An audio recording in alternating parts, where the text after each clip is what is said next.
Sir வணக்கம். வணக்கம் sir, இன்னைக்கு நம்ம ரொம்ப முக்கியமான ஒரு கேள்வி கேட்பேன். கேளுமா. ஆனா நான் கேக்குற கேள்விக்கு நீங்க டக்குன்னு பதில் சொல்லுங்க. அதிகமா பதில் வச்சுக்கிறேன், சொல்லுங்க. என்னோட கேள்வி இன்னைக்கு என்ன அப்படின்னாக்கா, ஹஸ்பண்ட் ஒய்ஃபும் ரொம்ப அழகா இருப்பாங்க. அப்படியே பெண்ணு பார்த்தா அப்படியே தேவதை மாதிரி இருக்குது. சூப்பர். அழகா பாக்குறதுக்கு அப்படியே எப்படி சொல்றது, ஒரு ஹீரோனி மாதிரி இருக்கா. சூப்பர். அதே மாதிரி அவனோட ஹஸ்பண்ட் ஒரு ஹீரோ மாதிரி ரொம்ப அழகா இருப்பாரு. 2 பேரும் சந்தோஷமா இருக்கலாம்ட்டு சந்தோஷமா பெட்ரூம் போறாங்க சார். ஆனா பெட்ரூம் போனாக்கா அவரால் எதுவுமே பண்ண முடியல. ரொம்ப ஃபீல் பண்றாரு. என்னால எதுவுமே பண்ண முடியல, புரண்டாரு, அழுந்து கூட பாக்குறாரு. ஆனால் அவர் அந்த ஆண் உறுப்பு எந்திரிக்க மாட்டேங்குது. பொண்டாட்டி ரொம்ப வர்ணிக்கிறாரு, எல்லாமே பண்றாரு, எல்லாமே பண்ண அந்த ஒரு 2 பேரும் ஒன்னா இருக்கலாம் அப்படின்னு இருக்கிற டைம்ல அவர் அந்த உணர்ச்சிகள் வர மாட்டேங்குது அப்படின்னு ரொம்ப ஃபீல் பண்றாரு. ஏன் சார் இப்படி இருக்காங்க? சரி, கரெக்டான கேள்விதான் சார். உண்மையாலுமே இது சகானா கேள்வி, அருமையான கேள்வி சார். ஒவ்வொரு குடும்பத்தில், ஒரு சில குடும்பத்தில் இதெல்லாம் இருக்குது. எப்படின்னா, கணவனும் பார்க்கறதுக்கு அழகாக இருக்கார், மனைவியும் பார்க்கறதுக்குன்னா மகாலட்சுமி மாதிரி, தேவதை மாதிரி, ஹீரோயின் மாதிரி ஒரு அழகான ஒரு மனைவி அவங்களுக்கு அமைகிறாங்க. இவங்க இல்லறம் எப்படி இருக்குன்றது நிறைய பேர் தெரியவே தெரியாது. பார்க்கறதுக்கு 2 பேரும் பார்க்கறதுக்கு என்னடா அருமையான ஜோடி அப்படின்னு நம்ம சொல்லி கேள்விப்படுறோம். அப்புறம் கணவனும் மனைவியும் அமைவதெல்லாம் இறைவன் கொடுத்த மாதிரி சூப்பராக நம்ம சொல்கிறோம். இதெல்லாம் நடைமுறையில் சாத்தியமாகுது. ஆனால் அவங்களுக்குள்ள பிரச்சனை என்ன அப்படின்னு பார்த்தீங்கன்னா, கணவன் பார்த்தீங்கன்னா உடலுறவு பண்ணலான்னு கிட்ட போகும்போது அவரால் அந்த உறுப்பு எழுச்சி பெறவே மாட்டேங்குது. இப்போ நீங்கள் எக்ஸாம்பிள், உறுப்பு இல்லாமல் பெண் உறுப்பை எப்படி நம்ம சந்தோஷமாக வச்சுக்க முடியும்? ஆண் உறுப்பு வலிமையாக இருந்தால் மட்டும்தான் சார். தொலைன்னு இருந்தாலோ, லூஸாக இருந்தாலோ, சின்னதாக இருந்தாலோ பெண் உறுப்பில் போகுமா? போகாது. உரைக்காத்த கத்தி வேணும். எப்படி வேணும்? உரைக்காத்த கத்தி வேணும். உரை பெருசாக இருக்கும், கத்தியும் பெருசாக இருக்கணும். உரை பெருசாக இருந்து கத்தி சின்னதாக இருந்தால் எப்படி உள்ளே போவோம்? உரைக்காத்த கத்தி இல்லைன்னு அர்த்தம். நான் சொன்னது டபுள் மீனிங்கில் சொல்கிறேன், நீங்கள் புரிஞ்சிங்கன்னா புரிஞ்சுக்குமா, இல்லை நேர் புரிஞ்சுன்னு இருப்பாங்க. உரைக்காத்த கத்தி வேணும் சார். உரையும் கத்தியும் சரிசமமாக இருக்குன்னா தான் அந்த உரைக்கு மதிப்பு. அந்த உரைக்கே மதிப்பு. பரவாயில்ல, என் உரைக்கு தகுந்த கத்தி இருக்குது அப்படின்னு சொல்லி அந்த உரை சந்தோஷப்படும். அது மாதிரி தான் பெண்களுடைய உறுப்பும். பெண் உறுப்புக்கு தகுந்த மாதிரி ஆண் உறுப்பு வலிமையாக இருக்க வேண்டும். அந்த வலிமை இல்லாமல் இருந்தால் ஒரு பெண் கண்டிப்பாக சந்தோஷமாக இருக்க முடியாது. சரி, ஆண்கள் 2 பேரும் நல்லா இருக்கிறாங்க, ஹீரோயின் மாதிரி இருக்கிறாங்க, ஹீரோ மாதிரி இருக்கிறாங்க. ஆனால் அவருக்கு உறுப்பு ஏஞ்சிருக்க மாட்டுது. அந்த டைமில் பெட்ரூமில் என்ன ஒரு ஃபீலிங்கில் ஆண் இருந்திருப்பார்ன்றத நிலைமையை நீங்கள் யோசனை பண்ணி பாருங்கள். நான் வெளிப்படையாக சொல்லிடுறேன். கூப்பிடுவாங்க, ஏன்னா ஓரல் செக்ஸு, கட்டி பிடிக்கிறது, முத்தம் கொடுக்கறது, இப்படிலாம் பண்ணி பெண்ணை தூண்டி விட்டுருவாங்க ஆண்கள். தூண்டி விட்டுட்ட பிறகு அவங்க என்ன எதிர்பார்ப்பாங்க? உறுப்பை செலுத்தி உணர்வு கொண்டாதான் அவங்களுக்கு உச்சக்கட்டம் அடைவாங்க. அந்த உறுப்பை செலுத்தி உச்ச அடைகிறதுக்கு உறுப்பு கண்டிப்பாக வேணும். அந்த உறுப்பு அந்த டைமில் ஏஞ்சிருக்கவே இல்லாத ஆண்கள் நிறைய பேர் இருக்கீங்க. சிரித்து போயிருக்கோம். தும்மாந்தோண்டு பார்த்துங்க, விரலை பார்த்துங்க, தும்மாந்தோண்டு இருக்கும். இந்த தும்மாந்தோண்டு விரலை வச்சு உறுப்பு வச்சுக்கிட்டு எப்படி பெண் உறுப்புக்குள்ள நீங்கள் உடலுறவு பண்ண முடியும்? இளைஞர்களே, நல்லா யோசனை பண்ணி பாருங்க.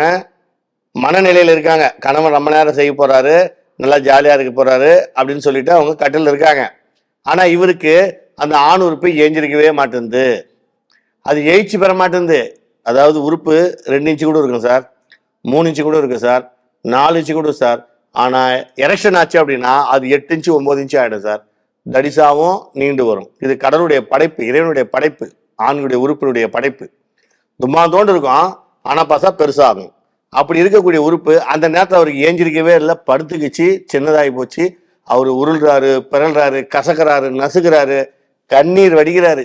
ஐயோ ஏஞ்சிருக்கலையே, இப்போ பொண்டாட்டிட்டு நம்ம போய் செய்யணுமே, அது ஆசையாக கூப்பிட்டுச்சே, நம்ம என்ன பண்ணுறது, அந்த ஃபீலிங்கில் வேதனையில் இருக்காரு. இப்படி இருக்கிற ஆண்கள் நிறைய பேர் இருக்கீங்க. அதை தான் இப்போ சகானா கேட்குது. நல்லா ஹீரோ மாதிரி இருக்கிறாங்க, ஜோராக இருக்கிறாங்க, எல்லாம் பண்ணுறாங்க. ஆனால் அவர் கிட்ட போனோன்னா அவர் ஏஞ்சிருக்க மாட்டேது, படுத்து கிடக்குது அப்படின்ட்டு. அப்படி படுத்துக்கிற உறுப்பு எதனால் படுத்துச்சு அப்படின்னா, நான் வெளிப்படையாக சொல்கிறேன், நல்லா டிப்டாப்பாக இருக்கிறாரு, ஆனால் அவருக்கு உறுப்பு எழுச்சி பெறல. அதுக்கு முதல் காரணம் சுய இன்பம். காலேஜ் பருவத்திலையும் சரி, படிக்கிற பள்ளி பருவத்திலையும் சரி, வேலைக்கு போகிற பருவத்திலையும் சரி, கெட்ட இளைஞர்களால் கற்றுக் கொடுத்த பழக்கம் அது, கை பழக்கம் என்பது. அது ஒன்று, சுய இன்பம். சுய இன்பத்தால் என்ன பண்ணுறாங்க, நிறைய பேர் இந்த உறுப்பை கசக்கி நசுக்கி அது என்ன பண்ணுறாங்க, எலும்பு இல்லை, இந்த உறுப்பில் எலும்பு இருக்கா பாருங்க, எலும்பே இருக்காது. டக்குன்னு பெருசாகும், டக்குன்னு சின்னதாகும். பெருசானது தான், சின்னதாக ஏன்னா எலும்பு இருக்கு. நரம்புகளால் படைக்கப்பட்டது தான் ஆண் உறுப்பு. அந்த உறுப்பை போட்டு டப்பு டப்புன்னு அடிக்கிறது, டப்பு டப்புன்னு கசக்கிறது, அதை நசுக்கிறது, முறுக்கிறது, இது மாதிரிலாம் ஆம்பளைங்க வச்சிங்கன்னா அது எப்படி வளரும்? செடி மாதிரி தான் அது. தண்ணி ஊற்றணும் அப்படின்னா அதை பாதுகாப்பாக பார்த்துக்கணும், புரியுதா? அதை பாதுகாப்பாக பார்த்தா தான் அந்த செடியே வளரும். இவங்க எங்கே பாதுகாப்பாக பார்க்குறாங்க? வளரும் போது டக்கு டக்குன்னு அந்த மாதிரி அடிக்கிறது, போட்டு கசக்கிறது. இந்த கையை ஒரு 10 முறை இப்படி தேய்ச்சி பாருங்களா இளைஞர்களே. இந்த கையை ஒரு 10 முறை தேய்ச்சிங்கன்னா இந்த 2 கையில் சூடேறும். சூடேறி போய் சில பேருக்கு கொப்பளங்களே வரும். நல்லா புரிஞ்சுங்க. கையை உரசும் போது ஆண்களுக்கு இங்கே சூடு வரும். இந்த சூட்டில் என்ன ஆகும்? கொப்பளம் வரும். இப்போ இந்த கையை வந்து போட்டு இந்த உரம் மாதிரி இருக்கிற கையில், இது கையை இது உறுப்பு போட்டு நல்லா போட்டு நீங்கள் செஞ்சுனே இருந்தீங்கன்னா அப்போ அந்த தோல் மேலே இருக்கிறது எல்லாம் சூடாகி போய் அதில் இருக்கிற நரம்புகள்லாம் என்ன ஆகும் அப்படின்னா ரத்த ஓட்டத்தை குறைத்து விடும், பிளட் சர்க்கிள் குறைத்து விடும். அப்போ என்ன ஆகும்? அந்த உறுப்பு உணர்ச்சி நரம்பு சுத்தமாக வந்து வீக் ஆகிடும். நீ என்னதான் மனைவியை சந்தோஷமா நிறுவனமா பார்த்தாலோ இல்லை ஓரலா புரட்டி கிரட்டி போட்டாலோ எதை பண்ணாலும் தம்பி படுத்துருவான், ஏஞ்சிருக்கவே மாட்டான். இது இருந்தாதான் வலிமை, இது பெருசானாதான் உங்களுக்கு சந்தோஷம் அப்படின்னு வச்சுக்கோ வேதனை. இப்போ அந்த பெண் என்ன பண்ணும்?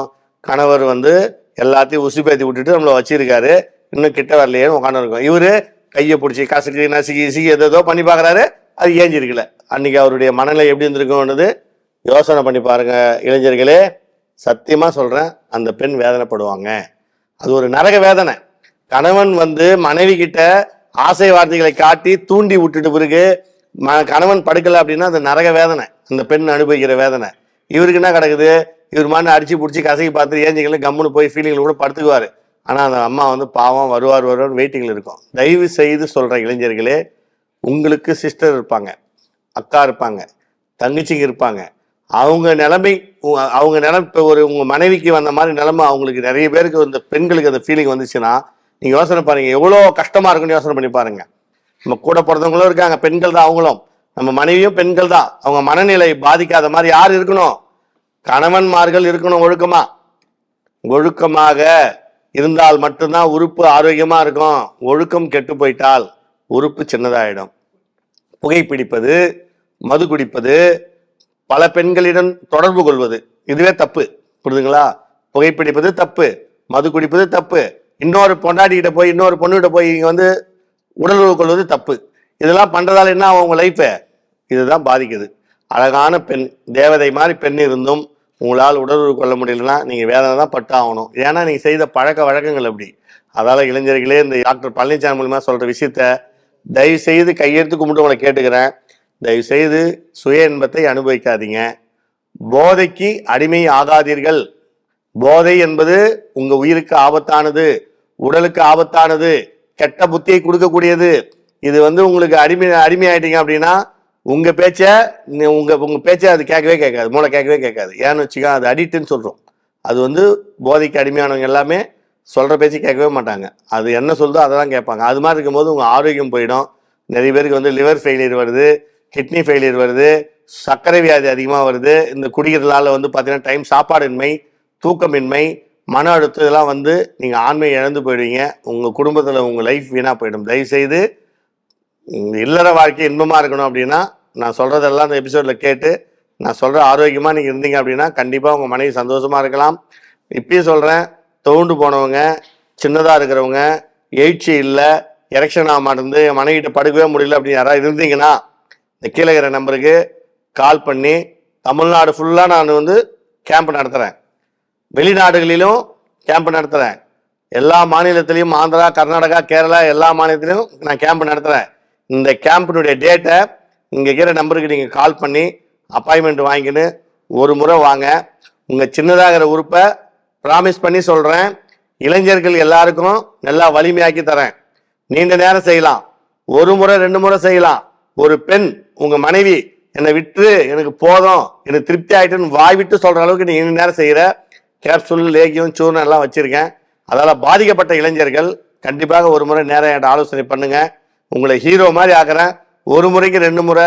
குழந்தை இல்லாமல் இருந்துச்சுன்னா குழந்தை பிறக்கும். மனைவி ரொம்ப ஃபீல் பட்டு நீ சரியாக செய்ய மாட்டேன்னு சொன்னாங்கன்னா இந்த மாத்திரை போட்டு நீங்கள் செஞ்சீங்கன்னா அதுக்கப்புறம் உங்களுக்கு சொல்கிற பேச்செல்லாம் கேட்பாங்க. அவங்க சந்தோஷமாகவும் இருக்கலாம், நீங்களும் சந்தோஷமாக இருக்கலாம். தயவுசெய்து நான் சொல்கிற இந்த ப்ரோக்ராமை நீங்கள் பார்த்து இளைஞர்களுக்கு உங்களுக்கு நண்பர்கள் யாராவது இருந்தாங்கன்னா கெட்ட பழக்கத்துக்கு அடிமையாக கூட சொல்லியிருக்காரு டாக்டர். ஒரு முறை ஆலோசனை பண்ண சொல்றாரு, வான்னு சொல்லி இட்டுன்னு வாங்க. கண்டிப்பா நீங்க ஆரோக்கியமா இருப்பீங்க.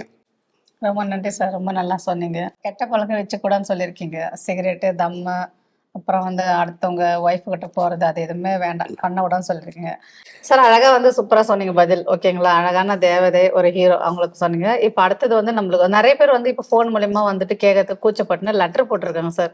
இப்போ நான் லெட்டர் படிக்கிறேன், அதுக்கு ஏற்ற மாதிரி நம்ம படிமா படிமா.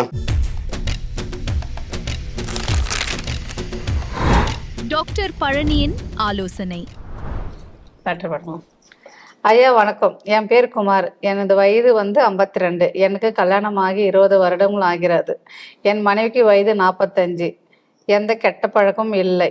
குடிப்பழக்கம், தம் அடிக்கிறது இல்லை. இப்பொழுது என் மனைவி ஆசை உணர்வு அதிகமாக உள்ளது. அவர் என்னிடம் பலான படங்களை காட்டி இதை மாதிரி பண்ணலாம் அப்படின்னு கேட்கிறாள். என்னால் வந்து 2 நிமிடம்க்கு மேல் பண்ண முடியவில்லை. என் மனைவி கேட்டது அனைத்தையும் செய்துள்ளேன். அவள் விருப்பப்படி செய்து ஆசைப்படுகிறேன். உடல் அளவிலும் மனதள அளவிலும் உறுதியாக உள்ளது. எனக்கு உதவி செய்யுங்கள். இப்படிக்கு குமார். இந்த மாதிரி வந்து எழுதியிருக்காங்க சார். இவங்களுக்கு என்ன சார் நம்ம சொல்லலாம்? அதாவது இந்த லெட்டர்ல வந்து பாத்தீங்கன்னா நல்ல அருமையான இமோஷனோட எழுதியிருக்காரு சார். லெட்டர் என்னன்னா, வயசு 52 சார். வயசாச்சு. அது எல்லாருக்கும் ஒரு சிலருக்கு வயசானா வரக்கூடிய ஒரு சில பிரச்சனை. ஆனா 52 வயசு வராது. 60லும் ஆசை உண்டு. 70 வயசு 75 வயசு வயதானவங்களும் வந்து மருந்து சாப்பிட்டு சந்தோஷமா ஜாலியாக இருக்காங்க. இதனால 52. கல்யாணம் ஆகி 20 வருஷம் ஆகுது. மனைவிக்கு வயசு 45. அது ஓரளவுக்கு அவரோட ஒரு 7 வருஷம் 8 வருஷம் கம்மியானவங்க தான். நான் வந்து குழந்தைலாம் இருக்குது, சந்தோஷமான எல்லாமே உண்டு. ஆனால் அவங்க மனைவி வந்து பார்த்தீங்கன்னா அப்பப்போ ஏதாவது படங்களை போட்டு காட்டி புருஷனை உசுப்பேத்துறது, அது சில பெண்கள் உண்டு. ஆனால் கணவன் வந்து மூடு வரணுன்றதுக்காக சில இப்போலாம் வந்து யூடியூப்ல கூகுளில் எல்லாம் வருது, அதெல்லாம் பார்த்துட்டு கணவனுக்கு கொஞ்சம் உசுப்பேத்துற மாதிரி பண்ணுறாங்களாம்.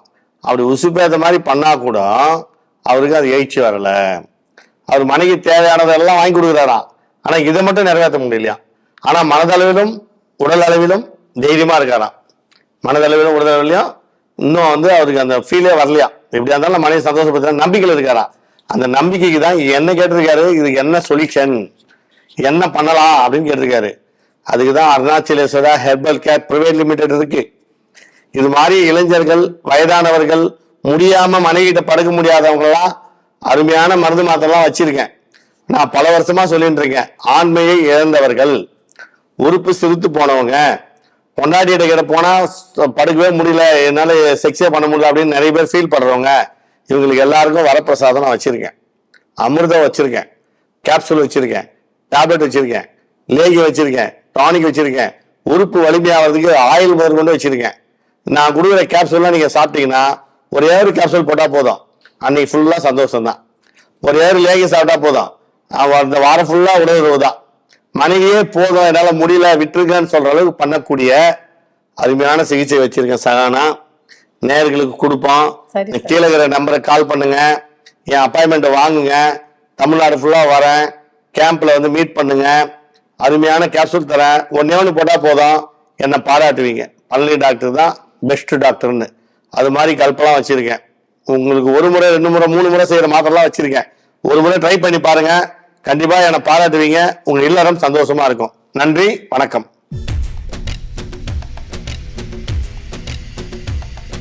செக்ஸ் பற்றிய சந்தேகம் மற்றும் கேள்விகள் இருந்தால் டாக்டர் பழனியின் ஆலோசனை நிகழ்ச்சியில் கேளுங்கள். உங்களின் அனைத்து கேள்விகளுக்கும் பதிலளிக்கப்படும். கேள்விகளை அனுப்ப வேண்டிய முகவரி line doctor M Palani, Sri Arunachaleswara herbal care private limited, number 61/8A, Krishna colony, 100 feet road, Vada Palani, landmark nearby HDFC bank, Chennai 26. dpmailmeofficial@gmail.com என்ற மெயில் வழியாகவும் உங்களின் சந்தேகங்களை அனுப்பலாம். உங்களின் அனைத்து கேள்விகளுக்கும் அடுத்தடுத்த நிகழ்ச்சியில் பதிலளிக்கப்படும்.